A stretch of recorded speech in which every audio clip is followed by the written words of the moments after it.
ఇక్కడ ఇంకొకటి యాక్చువల్గా 2022లో కేసీఆర్ ఒక జీవో ఇచ్చిండు. సిబిఐ రాష్ట్రంలోకి ఎంటర్ కావడానికి వీల్లేదు అని. అంటే రాష్ట్ర ప్రభుత్వ అనుమతితోనే రాష్ట్రంలోకి ఎంటర్ కావాలి. అంటే ఏదైనా కేసు విషయంలో సిబిఐ డైరెక్ట్గా తనకు తానుగా కేంద్రం ఆదేశిస్తేనో తనకు తానుగానో ఎంటర్ కావడానికి వీల్లేదు. కోర్టు ఆదేశిస్తే తప్ప, మేము ఇనిషియేట్ తీసుకొని మేము సిబిఐ ఎంక్వైరీ అడిగితే తప్ప కోర్టు ఎంటర్ కావడానికి వీల్లేదు. ఇప్పుడు రేవంత్ రెడ్డి ఇచ్చినటువంటి ఆర్డర్స్ ఏవైతే, అంటే రిక్వెస్ట్ ఏదైతే ఉందో, సిబిఐ ఎంక్వైరీ కోరడం ఏదైతే ఉందో, ఆల్రెడీ 2022లో జీవో ఉంది కదా. ఇప్పుడు ఆ జీవోని సడలించాలి. నిన్న ఆ జీవోని సడలించారు. కేసీఆర్ ఇచ్చిన జీవోని సడలిస్తూ నిర్ణయం తీసుకున్నారు. సో దీంతో సిబిఐ ఎంట్రీకి మార్గం సుగమమైందనమాట. రాష్ట్రంలో సిబిఐ విచారణ చేపట్టకుండా 2022 ఆగస్టులో జారీ చేసిన జీవోను సవరిస్తూ ప్రభుత్వం తాజాగా ఒక జీవోను జారీ చేసింది. ఏంటా GO?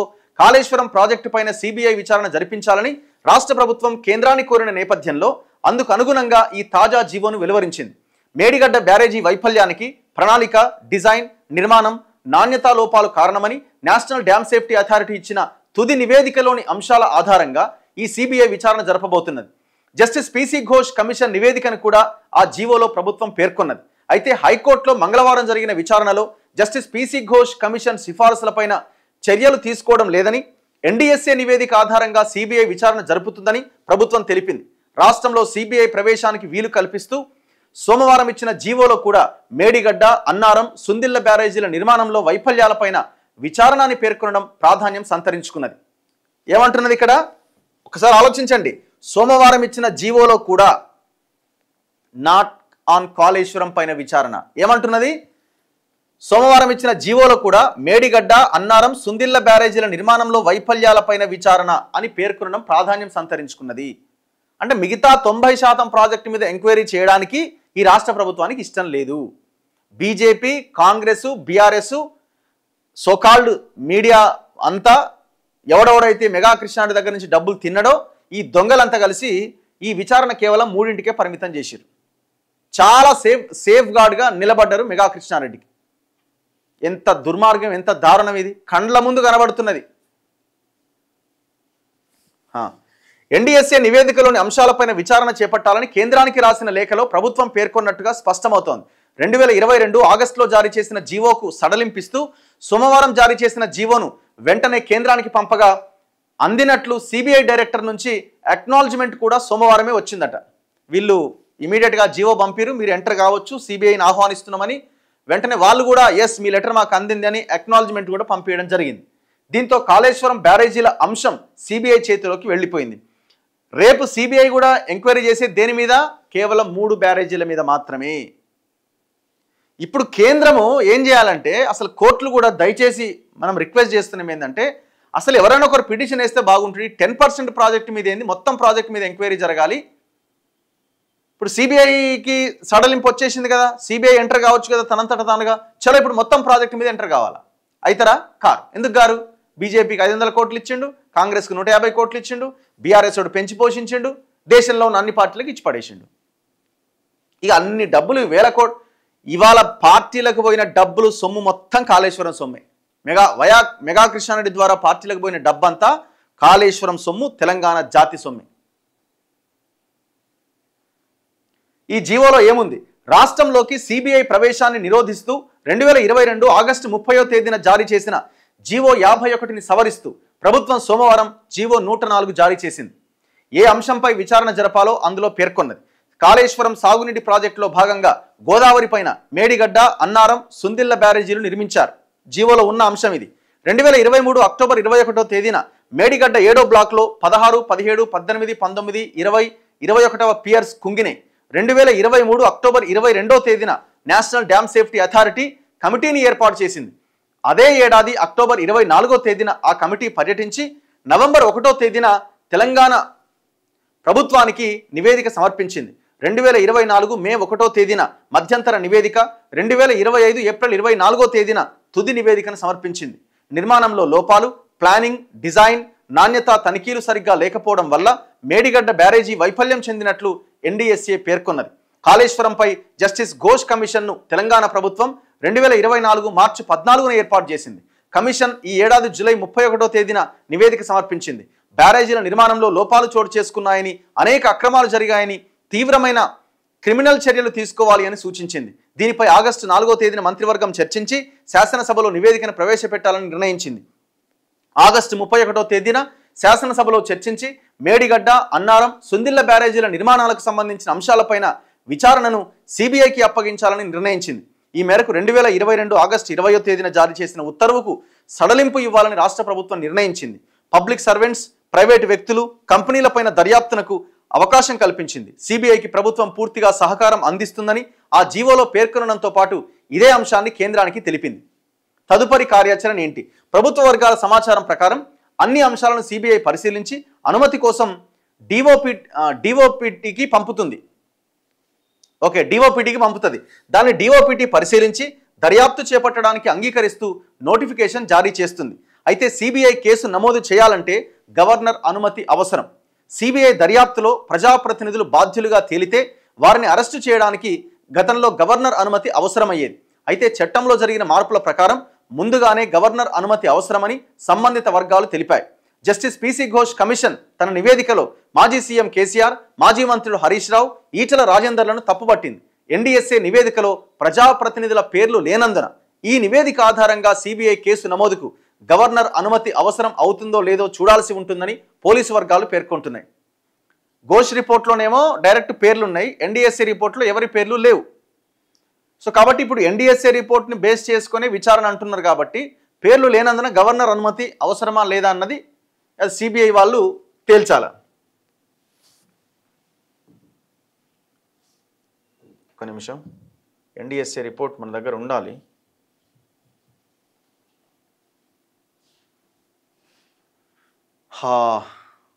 Ego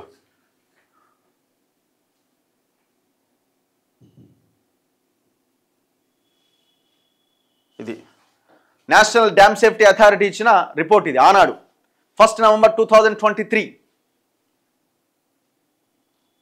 A 6-member committee led by member Disaster and National Dam Safety Authority was deputed from 23rd to 25th October 2023 to examine the reasons for the sinking of piers of the Medigadda barrage.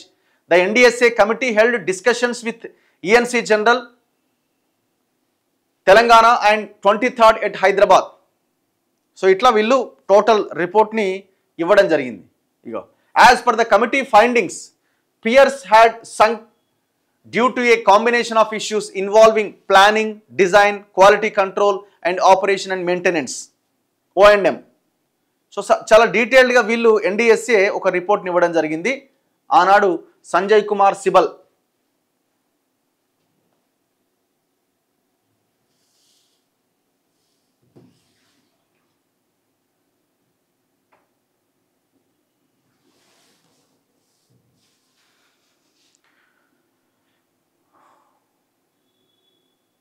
ఇది తెలుగులో ఆ రిపోర్ట్కి సంబంధించిన translation. ఏం చేయాలని కూడా చెప్పింది ఆనాడు. పరిస్థితి మరింత తీవ్రతరం కాకుండా ఉండడానికి బ్యారేజీని పునరుద్ధరించేంత వరకు ఈ క్రింది చర్యలు తీసుకోవాలి. వాటర్ నింపొద్దు, ఇవన్నీ ఇట్లాంటి చాలా అంశాలని అందులో పొందుపరచడం జరిగింది. ఇది ఎన్డీఎస్ఏ రిపోర్ట్. ఇప్పుడు ఈ రిపోర్ట్ ఆధారంగానే ఎంక్వైరీ చేయబోతున్నది సిబిఐ. మనం అడిగేది ఒకటి, మరి ఇంత కొండంత రాగం తీసి కమిషను, యాక్షను, చర్యలు, ఇంత నానా హంగామా ఏనాడు వచ్చింది రిపోర్టు? 1 November 2023కే రిపోర్ట్ వచ్చింది. అంటే దాదాపు 1.5 year. టక్ మనం ఆనాడే వేసి ఉంటే ఇవాళ 1.5 year సమయం వృధా అయ్యేది కాదు కదా. ఒకసారి క్యాగ్ రిపోర్ట్ ఉంది, క్యాగ్ రిపోర్ట్ మీద వేసి ఉండొచ్చు కదా. అదేమో మొత్తం ప్రాజెక్ట్ మీద ఇచ్చింది కదా రిపోర్టు. మళ్ళీ అన్న మెగా కృష్ణారెడ్డి ఉండి పాడాయి, మళ్ళీ ఆయన కాపాడాలంటే ఎట్లా? సో ఇది జరిగింది. మొత్తానికైతే సిబిఐకి ఎంట్రీ దొరికింది.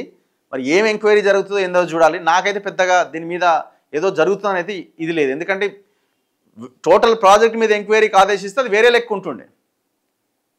ఇప్పుడు మేడిగడ్డ కుంగడానికి సంవత్సరం ముందే కదండి ఆ బాహుబలి మోటార్లు కన్నెపల్లి పంప్ హౌస్ మునిగింది, గోడగూలి. మరి దాని మీద ఎంక్వైరీ అవసరం లేదా?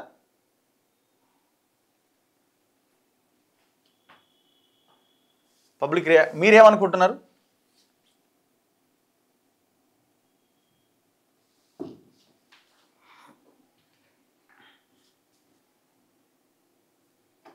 Very good morning. కాళేశ్వరాన్ని రాజకీయంగా ఉపయోగించుకోవడానికి అందరూ ప్రయత్నం చేస్తున్నారు, చర్యలు తీసుకోరు. ఇప్పుడు రోజు మేడిగడ్డ రిలేటెడ్ టెస్ట్ రిపోర్ట్లు పోతున్నాయి కదా రాష్ట్రం నుంచి ఎన్డీఎస్ఏ వాళ్ళకి.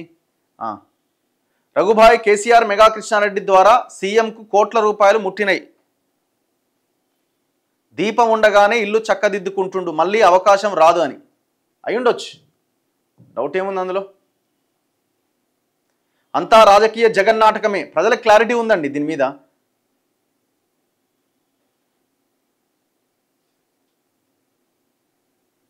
కేసీఆర్, కేటీఆర్, హరీష్, సంతోష్, కవిత 5గురి దోపిడీని వెలికి తీయాలి, తెలంగాణ సమాజానికి చెప్పాలి. అది కాదు, మనం చూడం.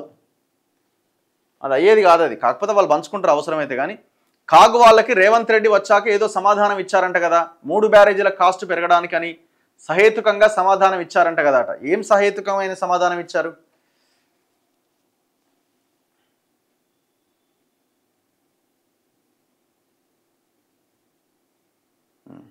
ఇది అయ్యేది కాదు, పోయేది కాదు, వేస్ట్ ఫెలోస్, అందరూ దొంగలే అన్న, అంతే. మనమే పిచ్చోళ్ళం, అంతే. ఎంత సంపాదించినా వాడికి కావాల్సింది 6 అడుగుల భూమే, అంతే కదా మరి.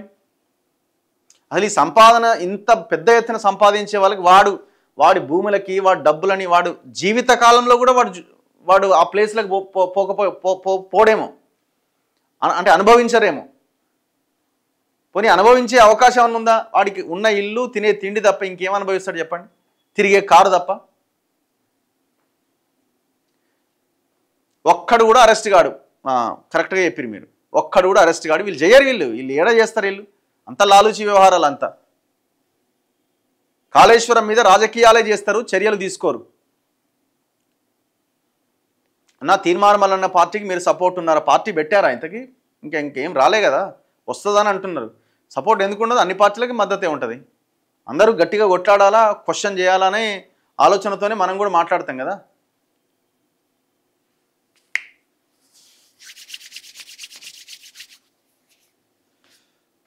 $500 బోనస్ ఏమైందని అడుగుతున్నారు. జీపీఓ నోటిఫికేషన్ వచ్చే ఛాన్స్ ఉందా అన్న? అప్పుడే యాక్షన్ తీసుకొని ఉంటే కేసీఆర్ మీద సానుభూతి పెరిగేదట. దేనికి వస్తుందండి సానుభూతి? చెప్పండి. సానుభూతి ఎందుకు వస్తుంది? ఏ లెక్కన వస్తుంది? ఏందట? శ్మశానం ముందు ముగ్గుండదట, రాజకీయ నాయకులకు సిగ్గుండదట. ఓకే.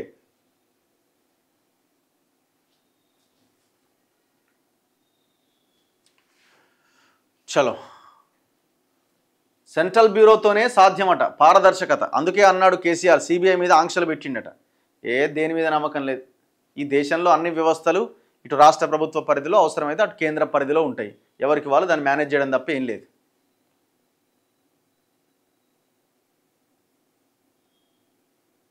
వినాశకాలే విపరీత బుద్ధి అట.